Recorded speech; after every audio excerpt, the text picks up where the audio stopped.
Hey everyone, welcome to the first episode of Food, Wine, and Whiskey in Your Own Backyard. I'm your host, Rob. As the title says, this is going to be a show about food, wine, and whiskey, and I'm by no means an expert in any of these areas, but I love them all. I have a true passion for food, wine, and whiskey, and when I say it's in your own backyard, so what we're talking about there is, what we like to cook at home. We'll do some YouTube videos, of what we're cooking at home and have some fun with that with the everyday cook. And maybe we'll do a podcast middle of the week, talk about what we're going to do on the Friday or Saturday show, and then we'll actually do a YouTube show on actually cooking that meal. Wine and whiskey, kind of the same thing. What we like to drink at home. By no means, again, are we wine experts or whiskey experts, but we are into it and really have a passion for it and enjoy drinking good bottles of wine, kind of exploring that world of wine. I mean, it's never ending. Wine is huge, and I got into wine about 7-8 years ago, and I'm really mad at myself that I didn't do it sooner because I'm 50, about to be 51 years old, and you're talking about until your early 40s you didn't get introduced and really appreciate wine. I've missed a lot of years of drinking some good wine, so I'm disappointed with that. But we're going to talk about where we are now with the world of wine, kind of what we've been drinking, what we're exploring, and we'll kind of do some things on the show about what wines are out there, New World, Old World, New World being Australia and Argentina and Chile and places like that. And obviously Old World is Europe, France and Italy jump right at you, but there's some good wines in Greece and some good wines in Croatia. And so we'll explore all those as well. And we'll have some people on the show that are wine experts that will be able to talk to us about these things. And hopefully we can all learn and expand our palates on wine and start to enjoy it a little bit more. Whiskey is the exact same thing. It's a big world of whiskey out there. And I'm primarily right now a bourbon drinker and have gotten into bourbon about the last 3 years and really enjoy bourbon. I'm trying to kind of expand my palate. And, a lot of my friends have told me you need to get into Scotch. Scotch is really, really good. And I'll be honest, I've made a couple of efforts.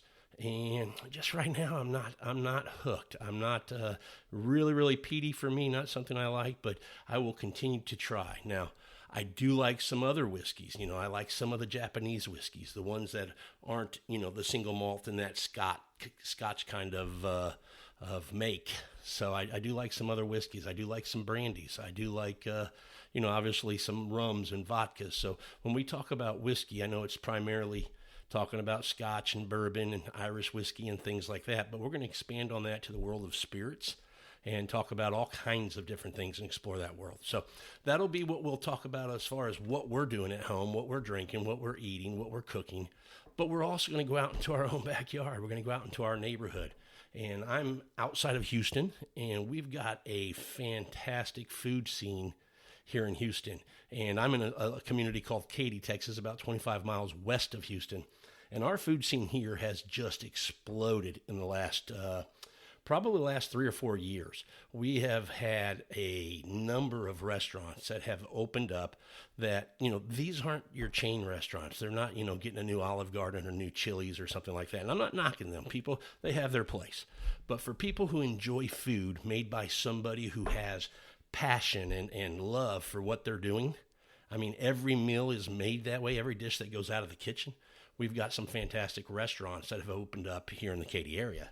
And we want to start to talk about those. A lot of times in neighborhoods, you get these new restaurants that open up, and a lot of people in the community don't know about it. And these are small restaurants. They're not big outfits. These are people who have been chefs in other restaurants, might be, high-end restaurants or just in other restaurants, just say. And now they've decided they want to open their own and do some. They have a vision. They have something that they want to do, and they have that passion to do it.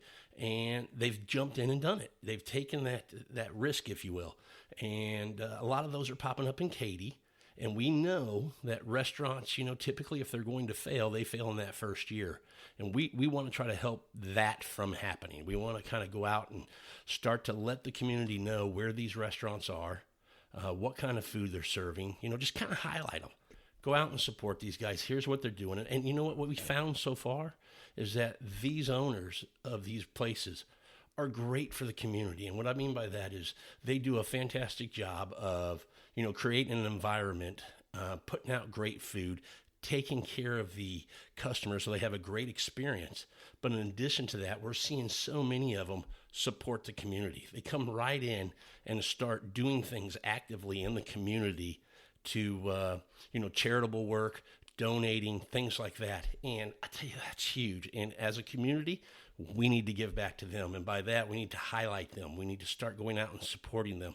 If they're doing a good job and providing that experience and that food, let's go out and make sure they're successful. So that's what we want to do there. So when we tie in the wine and whiskey aspect of going to these restaurants, we're gonna highlight what they have. What's their wine lists like? How do you know what to order off a wine list? What's a good value? A lot of times people, now, if you're real experienced in wine, this isn't for you, right? You know what you like. You know what's a good value. You can do that. I'm an everyday guy. I have no idea. I'm still in that kind of learning quite a bit about wine. So I'm still trying to figure this stuff out. So when I go to a restaurant, it's me trying to figure out, okay, I want to buy a bottle of wine. But when I look at wine and I see what it costs at the restaurant versus what I pay when I go to the liquor store or the wine store to pick it up, man, sometimes I scratch my head and I go, man, I don't know if I want to do that. And so it makes it tough. But there might be some other bottles on that list that I just don't know about. And I need to start learning about those other ones that are a good value on those lists and knowing what wine to choose when I go to a restaurant. I'm not going to talk to you about pairings because I know nothing about that.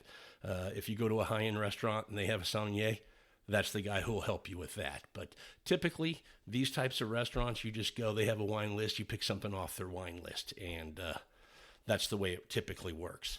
But there are some really cool restaurants out here in the Katy area that don't have a liquor license. So they allow you to bring in, they just serve beer and wine. So they're allowed to allow you to bring in your own bottle of wine. And I'll tell you, a lot of times, that's my favorite thing to do. When I know I can go to a restaurant and I'm going to get that service and that food and that experience that I'm looking for, and I can bring my own bottle of wine, which means I get to drink something I know I'm going to like, that makes me happy. It really does. And the restaurant's going to charge you typically a corkage fee, somewhere usually between $10 and $20.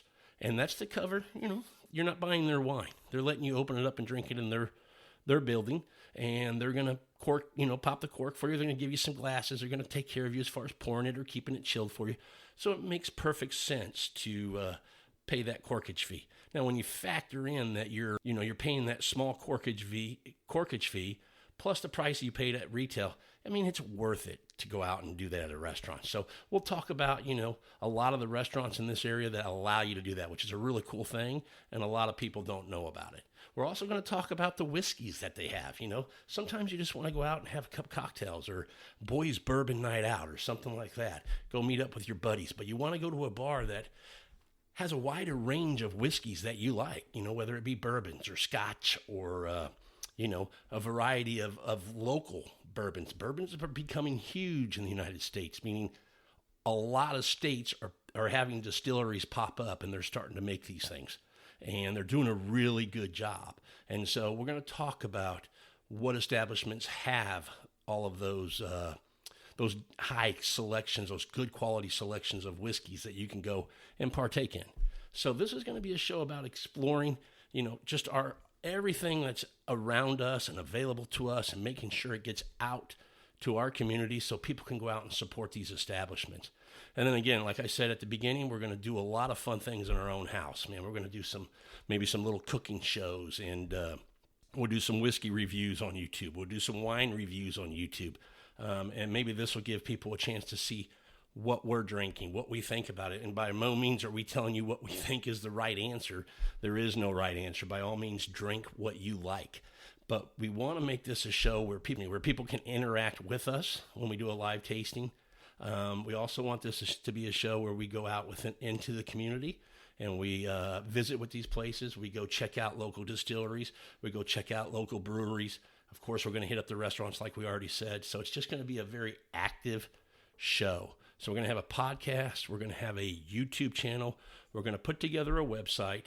And this is going to be, just a lot of fun kind of exploring those three things that we have a great passion for. And we know there's a lot of people in our community that also love food, wine, and whiskey. So again, thank you for joining us. This is our first episode of Food, Wine, and Whiskey in your own backyard.